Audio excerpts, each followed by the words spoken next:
မင်္ဂလာပါရှင်။ကျမဒီနေ့တော့ရခိုင်မုန့်တီကိုလွယ်ကူရိုးရှင်းပြီးတော့စားလို့ကောင်းတဲ့နည်းလမ်းနဲ့တုတ်ပြပေးသွားမှာဖြစ်ပါတယ်ရှင်။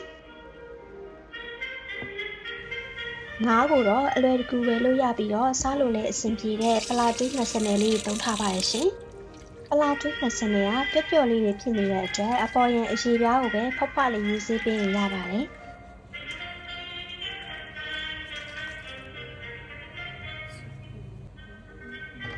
ရေးဆေးပြီးတဲ့အခါ microwave ထဲမှာအမြင့်ဆုံးအပူချိန်နဲ့2မိနစ်အပူပေးပါရရှင်။မုန့်တီတုပ်ထဲမှာထည့်စားမဲ့ငဖယ်ကြော်အတွက်ပြင်ဆင်ပါမယ်။စနွေးမုန့်စားနဲ့ဂျင်းမုန့်ထည့်ပေးပါမယ်။ဘယ်အိုးရဲစီထည့်အပူပေးပြီးတော့ငဖယ်ကြော်ပါတယ်။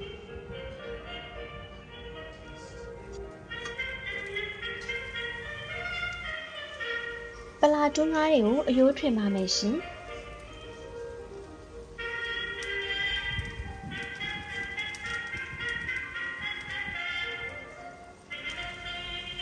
ငရုတ်သီးလေးပြုလုပ်ဖို့အတွက်ငရုတ်သီးစိမ်းကြက်သွန်ဖြူနဲ့ဂျင်းကိုကြိတ်ထားပါမယ်။ရင်နွေးပွက်ပွက်ဆူရဲကိုမြင်ငပြီးအယိုးလွင်ထားတဲ့ပလာတူးငါးနဲ့ဂျင်းကြက်သွန်ဖြူငရုတ်သီးစိမ်းကြိတ်ထားတာထည့်ပါမယ်။အရသာအတွက်ကြက်သားမုန့်နဲ့စားကိုမိမိလိုသလောက်ထည့်နိုင်ပါတယ်။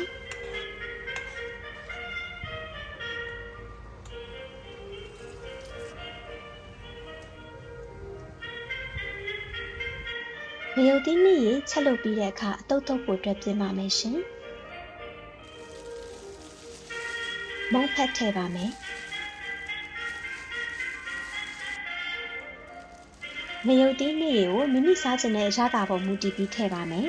။နန်းနန်းပင်ငဖယ်ကြော်နဲ့မုန့်တီဟင်းရေထည့်ပါမယ်။မုန့်တီဟင်းရေချက်နည်းကိုတော့ကျွန်မရှေ့မှာဗီဒီယိုတစ်ခုတင်ပေးထားပါတယ်။စားအနည်းငယ်နဲ့တန်မြရေထည့်ပါရရှင်။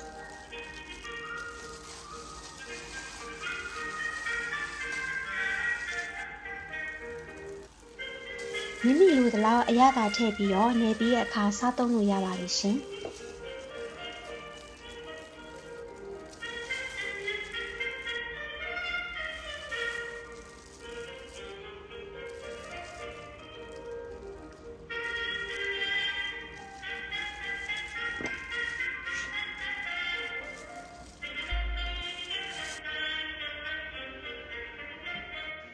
အဆုံးထိကြည့်ပေးလို့ကျေးဇူးတင်ပါတယ်။နောက်ဗီဒီယိုတွေမှာလည်းပြန်တွေ့ကြမှာမို့ Net Cooks ကို Like and Subscribe လေးလုပ်ပေးသွားကြပါဦးရှင်။